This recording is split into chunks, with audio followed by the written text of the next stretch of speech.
பேரன்பு திரைப்படம் இயக்குனர் ராமனுடைய இயக்கத்தில் முதல் முறையாக மம்முட்டி நடிச்சிருக்கிற படம். ரொம்ப எதிர்பார்ப்பு நடுவில் படம் ரிலீஸ் ஆயிருக்கு. இந்த படம் ரிலீஸ்க்கு முன்னாடி பார்த்தீங்கன்னா அந்த படத்தை உலக திரைப்பட விழாக்கு அனுப்பிச்சு வச்சாங்க. நிறைய இடங்களில் ஸ்க்ரீன் பண்ணாங்க. Goa film festival, Shanghai film festival இங்கெல்லாம் ஸ்க்ரீன் பண்ணாங்க. அதெல்லாம் நமக்கு கிடைச்ச பெருமை.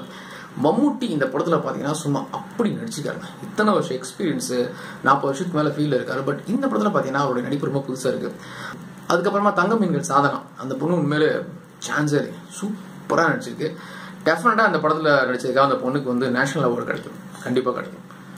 அது இல்லாமல் பார்த்தீங்கன்னா அஞ்சலி, அவங்க வந்து அவங்க கதாபாத்திரம் சின்ன கதாபாத்திரமாக இருந்தாலும் நல்லா நடிச்சிருக்காங்க. அஞ்சலி அமீர் அப்படின்னு ஒரு திருநங்கை இந்த படத்தில் நடிக்க வச்சிருக்காங்க. அவங்க கதாபாத்திரம் ரொம்ப நல்லா இருக்கு.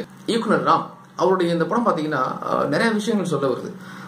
இந்த உலகம் எப்படி இருக்கு, 2 மனுஷங்க பார்த்தீங்கன்னா அன்பை தேடி பயணிக்கிறாங்க, அதான் படத்தோட கதை.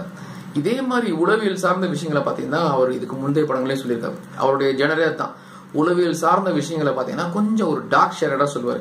இந்த படத்துலையும் அதான் ட்ரை பண்ணியிருக்காரு. பட் இந்த படத்தில் வந்து பார்த்தீங்கன்னா அவருடைய இயக்கத்தில் வேற ஒரு புது வகையான ஒரு ஸ்டைல் தெரியுது. இவர் இயக்கம் இல்லாமல் பார்த்தீங்கன்னா அத்தேனியஸோட கேமரா படத்துக்கு பெரிய முதுகெலும்பு. அது ஃபர்ஸ்ட் ஹாஃப்ல அந்த கொடைக்கானல் போர்ஷன் பார்த்தீங்கன்னா பெயிண்டிங் பண்ண மாதிரி இருக்கு, அவ்வளோ அழகாக இருக்கு.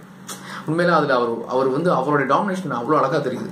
அந்த ஃபர்ஸ்ட் ஹாஃப்க்கு அப்புறம் பார்த்தீங்கன்னா சென்னைக்கு வர மாதிரி இருக்கும். ஐயோ செகண்ட் ஹாஃப் அந்த கொடைக்கானலே இருந்துக்கலாமே அப்படின்னு நினைக்க தோணுது. அந்த அளவுக்கு கேமரா பார்த்தீங்கன்னா ரொம்ப சூப்பராக இருக்கு.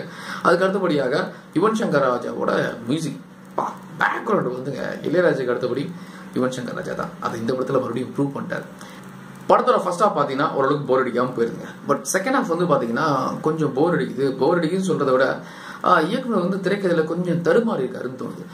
இதுக்கு முன்னாடி நம்ம உலக திரைப்பட விழாக்கள்ல இல்ல அவார்ட் படங்கள்ல பார்த்த நிறைய காட்சிகள் பார்த்தீங்கன்னா செகண்ட் ஹாஃப் ஃபுல்லு நிறைஞ்சிருக்கு.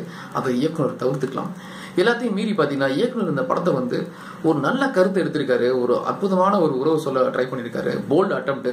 பட் எல்லாத்தையும் தாண்டி பார்த்தீங்கன்னா நெகட்டிவா அந்த படத்தை போர்ட்ரேட் பண்ணியிருக்காரு.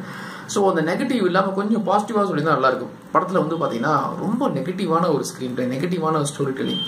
ஸோ அதான் இந்த படத்தோட குறைன்னு நினைக்கிறேன். மற்றபடி பேரன்பு திரைப்படம் டெஃபினட்டாக இந்த படத்தை மம்முட்டி சாதனாவோட நடிப்பு, அதுக்கப்புறம் பார்த்தீங்கன்னா கேமரா, மியூசிக், இந்த 4 விஷயங்களுக்காக தேட்டரில் போய் டெஃபினட்டாக பார்க்கலாம்.